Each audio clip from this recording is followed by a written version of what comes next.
मित्राज IAS में आपका स्वागत है और मैं हूं निमिष कपूर। आज हम जानेंगे वन नेशन वन इलेक्शन के बारे में। और ये खासकर आज के टाइम पे बहुत ज़्यादा चर्चा पे है क्योंकि एक स्पेशल मीटिंग ऑफ पार्लियामेंट बुलाई गई है जिस पर वन नेशन वन इलेक्शन के ऊपर चर्चा होने की काफ़ी संभावना है। रिसेंटली गवर्नमेंट ने एक नोटिफाई की committee headed by former president Ramnath Kovind, और इस कमेटी के पैनल मेंबर्स डिस्कस करेंगे कमेटी में कि how they can proceed towards one nation one election. इसके ऊपर मोस्ट लाइकली ये कमेटी की रिपोर्ट ये स्पेशल सेशन ऑफ पार्लियामेंट से पहले आ जाएगी ताकि पार्लियामेंट इसके ऊपर डिस्कस कर सके। तो as you can see committee में 8 मेंबर हैं headed by former president Ramnath Kovind. Amit Shah जो होम मिनिस्टर हैं वो एक मेंबर हैं।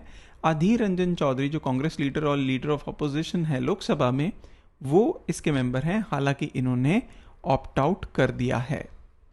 गुलाम नबी आज़ाद एक्स राज्यसभा एमपी ये मेंबर हैं। Subhash Kashyap x Lok Sabha secretary general, Harish Salve senior advocate, Sanjay Kothari और एनके सिंह जो कि 15th फाइनेंस कमीशन के चेयरमैन भी थे।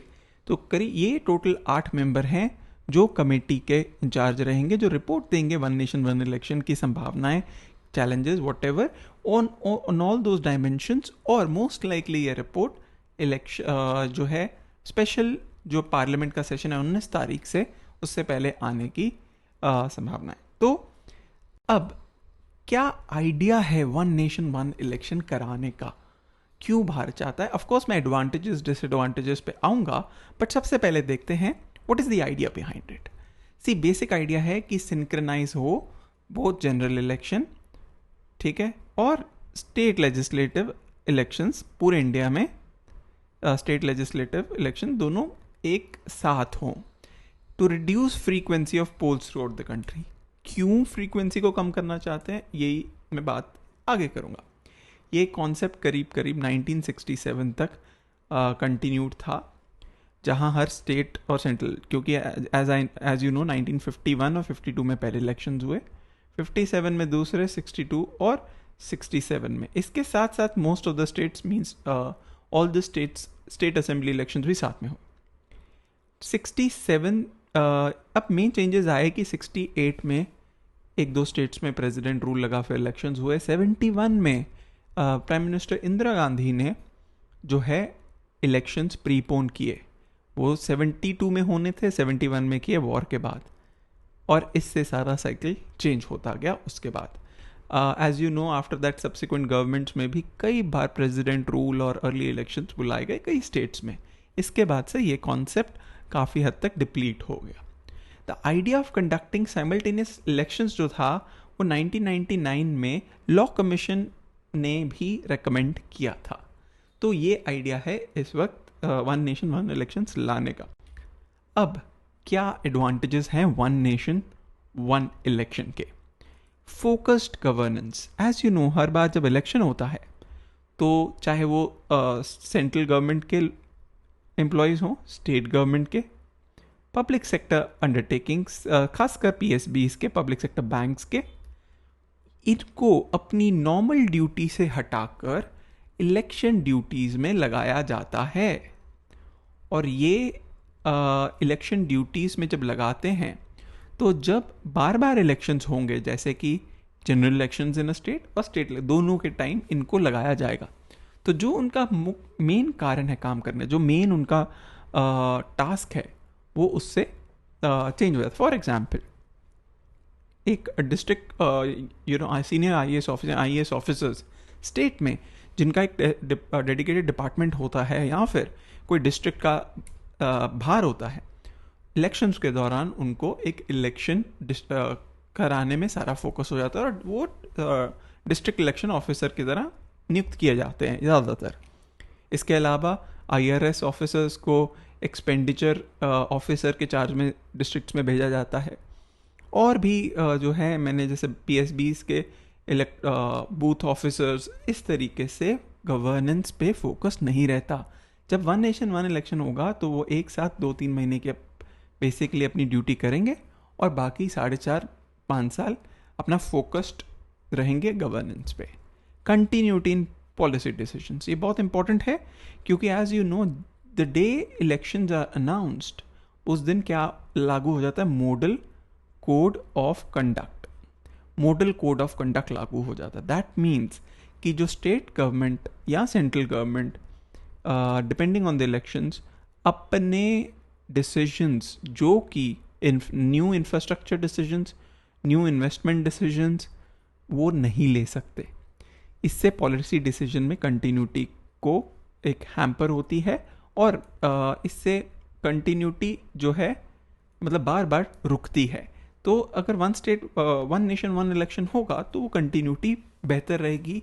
मॉडल कोड ऑफ कंडक्ट करीब करीब 2 से 3 महीने जनरल इलेक्शन में और 1 से 2 महीने स्टेट इलेक्शन में रहता है, तो वो 1 से 2 महीने बच जाएंगे।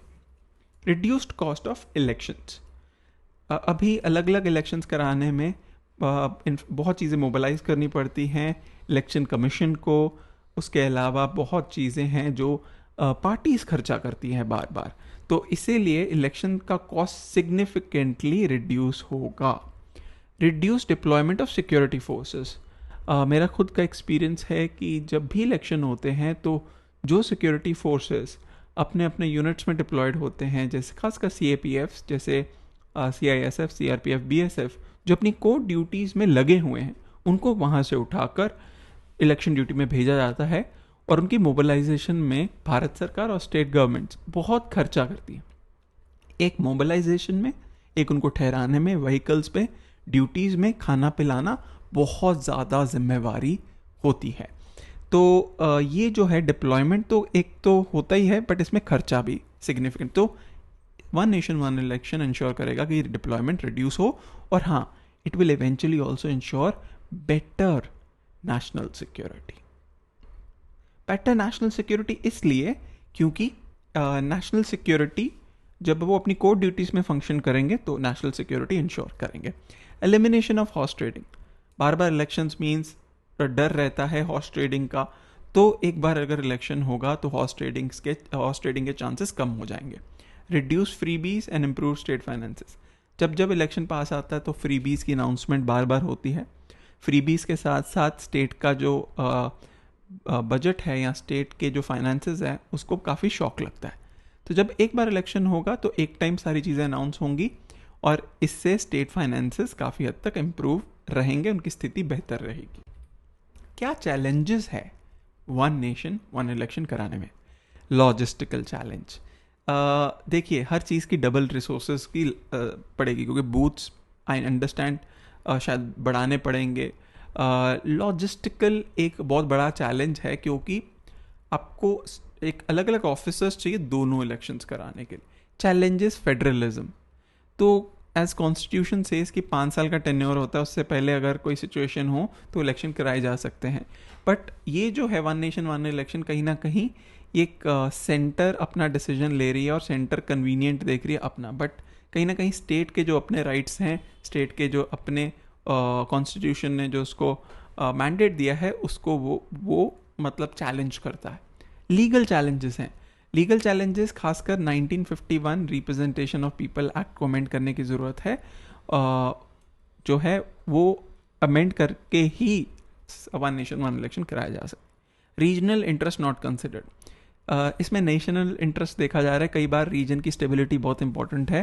तो जैसे कि कई अभी स्टेट्स में 2 साल 1 साल 1.5 साल 2.5 साल हुए होंगे असेंबली रन करते हुए, बट वो रीजन के इंटरेस्ट अभी ना देखते हुए वन नेशन वन इलेक्शन कराना इस वक्त एक चैलेंज रहेगा, क्योंकि वो रीजन जो एक कंटिन्यूटी ग्रोथ पे चल रहा है उसको एकदम आप एब्रप्ट लगाएंगे और दोबारा इलेक्शन करवाएंगे, वो एक चैलेंज है। और बहुत ज़्यादा EVMs और VVPAT जो वोटर वेरीफाइड एक सिस्टम है, उन दोनों की बहुत ज़्यादा ज़रूरत पड़ेगी। EVMs डबल चाहिए होंगे और VVPATs भी बहुत ज़्यादा चाहिए होंगे। क्या हम तैयार हैं उसके लिए? यह भी एक प्रश्न चिन्ह है।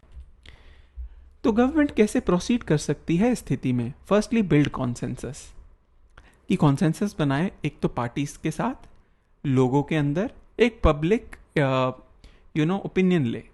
तो सेकेंडली जब ये हो जाता है तो अमेंड करें कॉन्स्टिट्यूशन और रिप्रेजेंटेशन ऑफ पीपल एक्ट 1951 दोनों होंगे, और invest in technology and infrastructure.